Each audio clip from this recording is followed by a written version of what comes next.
സാരിത്തുമ്പ് ഒരു ലേഖനം നിങ്ങൾക്ക് കേൾക്കാം. അമ്മയുടെ സാരിത്തുമ്പ്.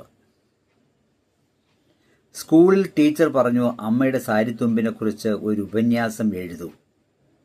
അപ്പോൾ ഒരു വിദ്യാർത്ഥി അമ്മയുടെ സാരിത്തുമ്പിനെക്കുറിച്ച് എത്ര മനോഹരമായാണ് എഴുതിയത് നോക്കൂ.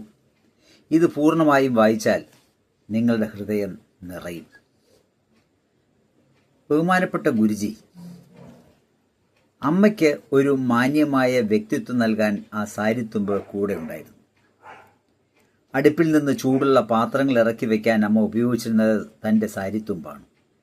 കുട്ടികളുടെ വിയർപ്പും കണ്ണീര് തുടയ്ക്കാനും ചെവിയിലെ അഴുക്കും മുഖവും വൃത്തിയാക്കാനും അമ്മ ആ സാരിത്തുമ്പ് ഉപയോഗിച്ചു. ഭക്ഷണം കഴിച്ചതിന് ശേഷം അമ്മയുടെ സാരിത്തുമ്പിൽ മുഖം തുടയ്ക്കുമ്പോൾ കുട്ടികൾക്ക് ലഭിച്ചിരുന്ന സന്തോഷം ഒന്ന് വേറെ തന്നെയാണ്. ചിലപ്പോൾ കണ്ണിൽ എന്തെങ്കിലും കരട് പോയാൽ അമ്മ തൻ്റെ സാരിത്തുമ്പ് ചുരുട്ടി ഉണ്ടയാക്കി വായയിലെ ശ്വാസം കൊണ്ട് ചൂട് പിടിപ്പിച്ച് കണ്ണിൽ വയ്ക്കും. അപ്പോൾ വേദന താനേ മാറുമായിരുന്നു. അമ്മയുടെ മടിയിൽ കിടന്നുറങ്ങുന്ന കുട്ടിക്ക് മടിത്തട്ട് കിടക്കയും ആ സാരിത്തുമ്പ് പുതപ്പുമായിരുന്നു. വീട്ടിൽ അപരിചിതരായ അതിഥികൾ വരുമ്പോൾ കുട്ടികൾ ഒളിച്ചിരുന്നത് അമ്മയുടെ സാരിത്തുമ്പിന് പിന്നിലായിരുന്നു. അതുപോലെ കുട്ടികൾക്ക് നാണം വരുമ്പോൾ അവർ മുഖം മറച്ചിരുന്നത് അമ്മയുടെ സാരിത്തുമ്പ് കൊണ്ടാണ്. പുറത്തു പോകുമ്പോൾ അമ്മയുടെ സാരിത്തുമ്പിൽ പിടിച്ചു നടക്കുമായിരുന്നു. ആ തുമ്പ് അവർക്കൊരു വഴികാട്ടിയായിരുന്നു. അമ്മയുടെ സാരിത്തുമ്പിൽ പിടിച്ചിരിക്കുന്നിടത്തോളം കാലം ലോകം മുഴുവൻ തൻ്റെ കൈപ്പിടിയിലാണെന്ന് ആ കുട്ടിക്ക് തോന്നുമായിരുന്നു. തണുപ്പ് കാലത്ത് തണുപ്പിൽ നിന്ന് രക്ഷിക്കാൻ അമ്മ ആ സാരിത്തുമ്പ് കൊണ്ട് തൻ്റെ കുഞ്ഞിനെ എല്ലാ വശത്തു നിന്നും പൊതിയുമായിരുന്നു. പിന്നെ കനത്ത മഴ പെയ്യുമ്പോൾ മുഖം നനയാതിരിക്കാനുള്ള കുടയായും അമ്മയുടെ സാരിത്തുമ്പ് മാറി. കൈ തുടയ്ക്കാനുള്ള തോർത്തായും ആ സാരിത്തുമ്പ് ഉപയോഗിക്കപ്പെട്ടു.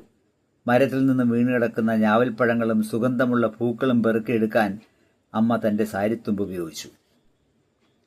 ചിലപ്പോഴൊക്കെ ധാന്യങ്ങളും ദാനങ്ങളും പ്രസാദവും വാങ്ങാനും അമ്മ തൻ്റെ സാരിത്തുമ്പ് നീട്ടുമായിരുന്നു.